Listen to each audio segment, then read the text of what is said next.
Hey guys, my name is Michaela, and today we're going to go over the progress that I've made with this cute little bugger Tuff.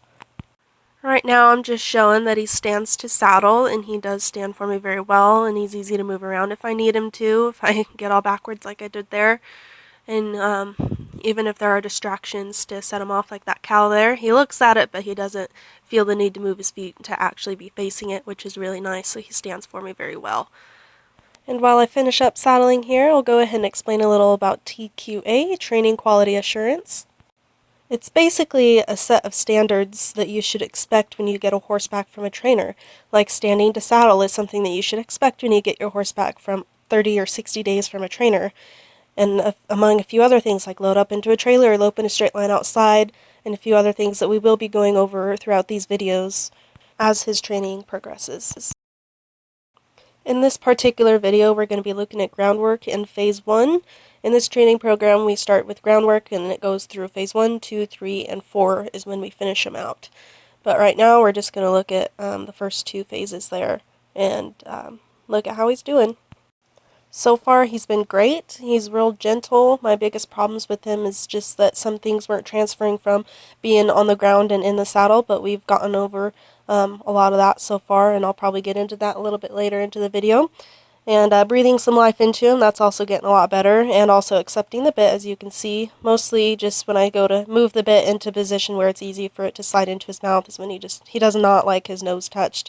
But once he does accept the bit, he doesn't cause a big fuss or anything like that. So it needs some work for sure. It's not a quick thing as it is now, and we'll certainly get there. He's had a bit in his mouth, about 5 times, and riding it a bit like 3 times, so he's done well so far, but definitely needs some more work there.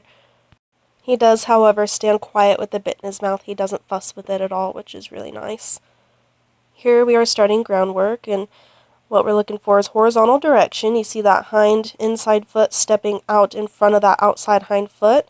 And you see that break in the pull. His mind is on me. That's a loose rein there that he's moving on. Move up into a trot, and I have the flag going up into his blind spot, making sure he's comfortable with that before we ever move on. And that is stage 1 into stage 2. Stage 1 is pivoting around inside front foot. Stage 2 is backing. So transitioning from stage 1 into stage 2 is a nice smooth way to teach him how to back without getting him resentful towards it. And here we just go the other way. Again, I'm making sure he's okay with that flag in that blind spot before I ever even think about getting on him, and he does well with that. And same signs we're looking for, loose rein, and he's moving around me very nice, and he's nice and supple and smooth, and was moving well, so I stopped him and with a stage 1 into stage 2.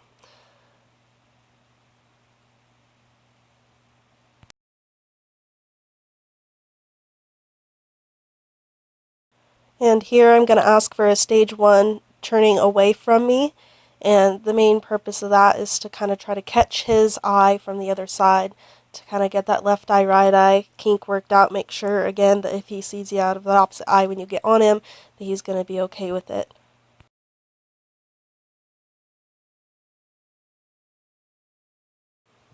Going the other way, he doesn't pick it up quite as fast. It helps if I'm able to get around his butt, but again, he picks it up pretty fast and he does well with that.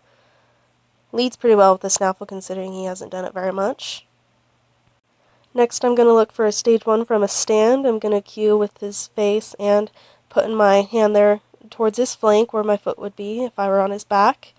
He's a little bit sticky with it still, but he is a lot better and he picks up on the cue a lot faster than he used to, so it's all progress.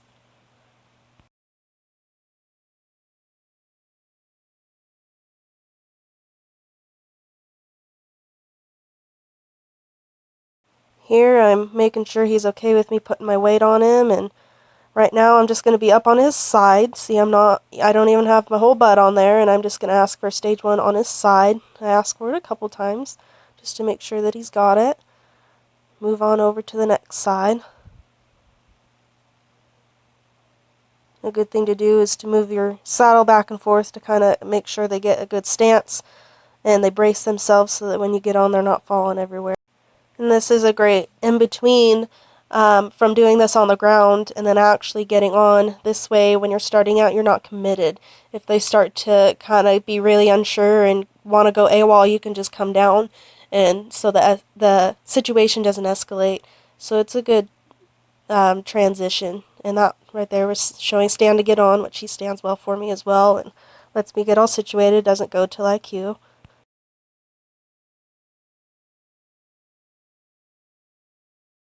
The next thing I'm going to do is yet another stage one, this time on his back. And this is what I struggled with transferring from the ground and into the saddle. And as you can see, he does very well with it now. So that kink is worked out. And that right there was backing from a stand. And that's going to be a very kind of iffy stage one into stage two on his back. I thought he had taken a step back. Instead, he just kind of moved his foot a little, but that's okay. And then next we're going to show doubling from a walk, which is like an in-between between stage one and horizontal direction. Now there are two main reasons why we do this. Reason number one being that putting this maneuver into their muscle memory gives us sort of a safety so that if things start to get out of hand, we have something that we can use to gain control over the situation. We can at least hopefully break them down into a more manageable speed, or hopefully we can bring them all the way down to a stop and just hopefully put an end to any potential wreck.